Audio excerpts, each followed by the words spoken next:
Es Diana Rosales Herrera y voy a presentar el trabajo titulado Transiciones de fase percolativas en estrategias de siembra con columnas alternadas.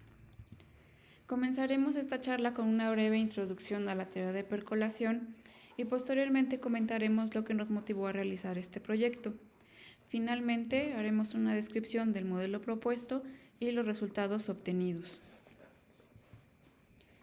La teoría de percolación es una rama de la física estadística que nos permite estudiar y determinar las condiciones para que ocurra un fenómeno de transporte.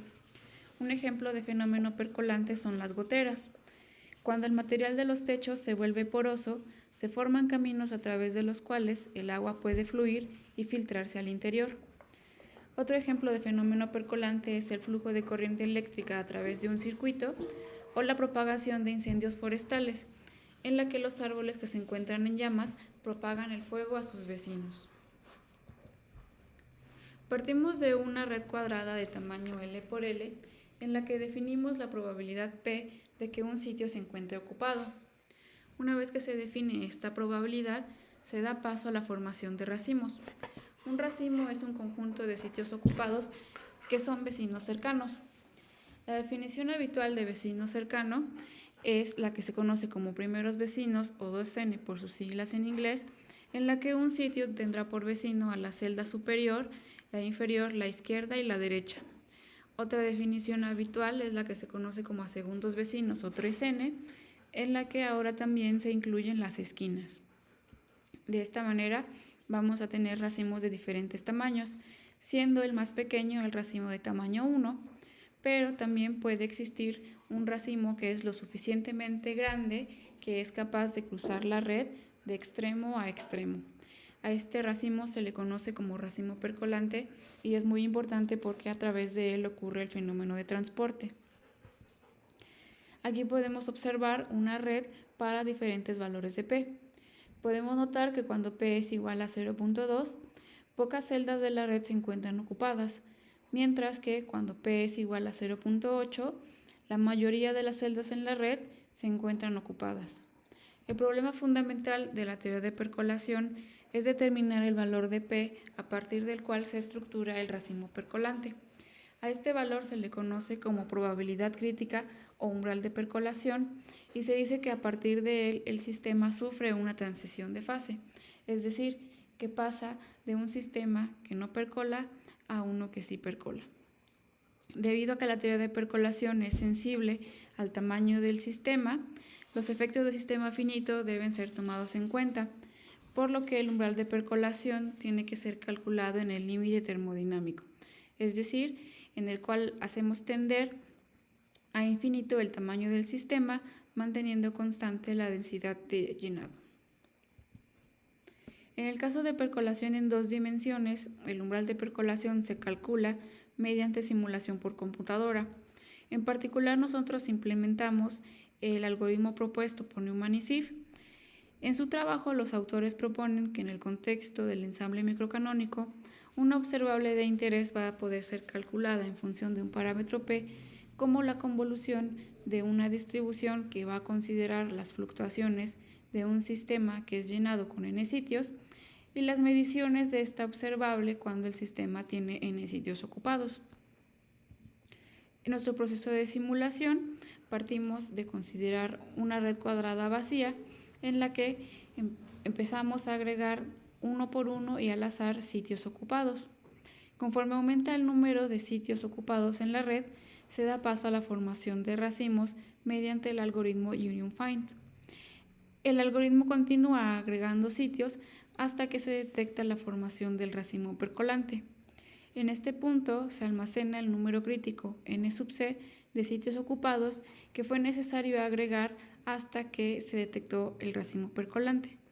Este proceso se repite 10 a la 4 veces y lo que se obtiene es una colección de números críticos n sub c con los cuales vamos a poder definir la probabilidad de que el sistema percole tras haber añadido exactamente n sitios como la frecuencia de n sobre el total de realizaciones.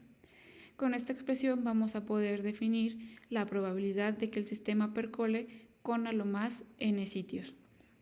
Podemos notar que ambas probabilidades dependen del valor de L. A partir de esta cantidad vamos a poder calcular la probabilidad de percolación en función del parámetro de ocupación como la convolución que se propone en el trabajo de Newman y Sif. En esta imagen se muestra graficada la probabilidad de percolación como función del parámetro de ocupación P, donde los datos simulados, que corresponden a las cruces, son ajustados mediante la expresión 1 medio por 1 más tangente hiperbólica de P menos el umbral de percolación, que depende del tamaño del sistema, sobre el ancho de la región de transición.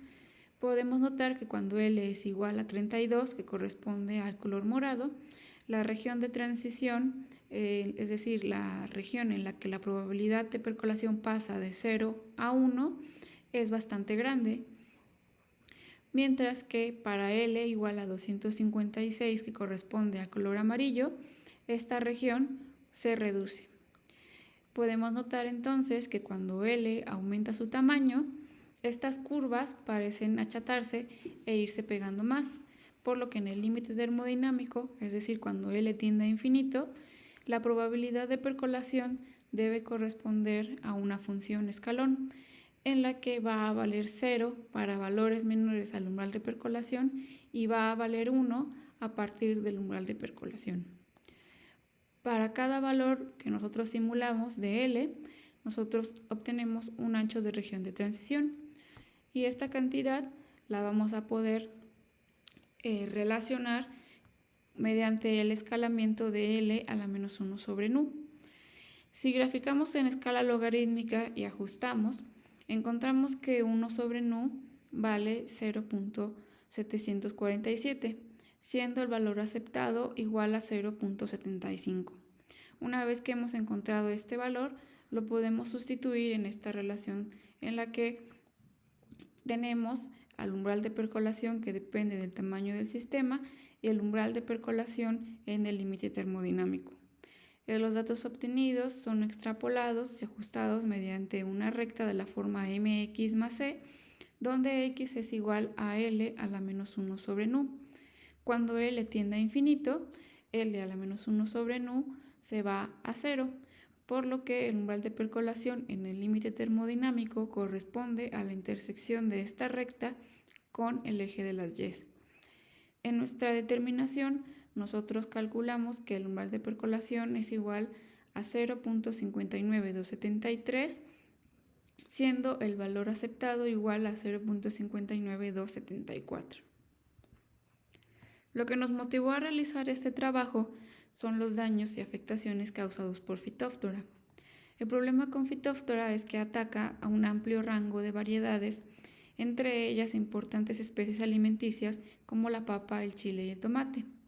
Phytophthora es un patógeno sumamente agresivo, muy vinculado a los medios acuosos, que se encuentra en forma de pequeños sacos llamados esporangios, que al estar sumergidos en agua liberan de 20 a 40 zoosporas biflageladas que son capaces de detectar la presencia de las plantas y nadar de forma dirigida hacia ellas. Una vez que el patógeno alcanza a las plantas, ataca principalmente raíces y tallo, causando la marchitez de la planta y la pudrición de los frutos. En este video podemos observar a los esporangios y al patógeno en movimiento.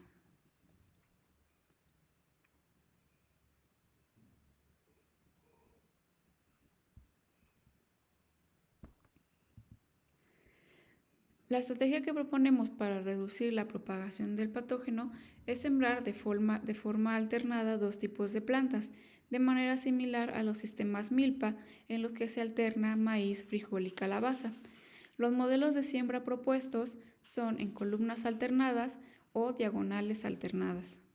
En la parte inferior de la figura se muestran los primeros y segundos vecinos de una planta tipo A para cada modelo.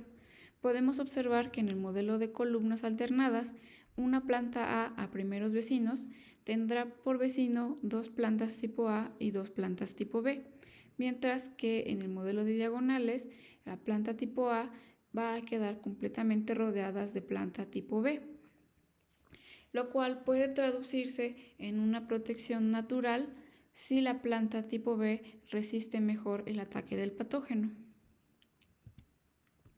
Para esto requerimos de 3 parámetros, los cuales son probabilidad de ocupación, el porcentaje de celdas inoculadas al inicio del proceso de propagación y la susceptibilidad de la planta tipo A, que es la que consideraremos que es la que sufre el ataque del patógeno.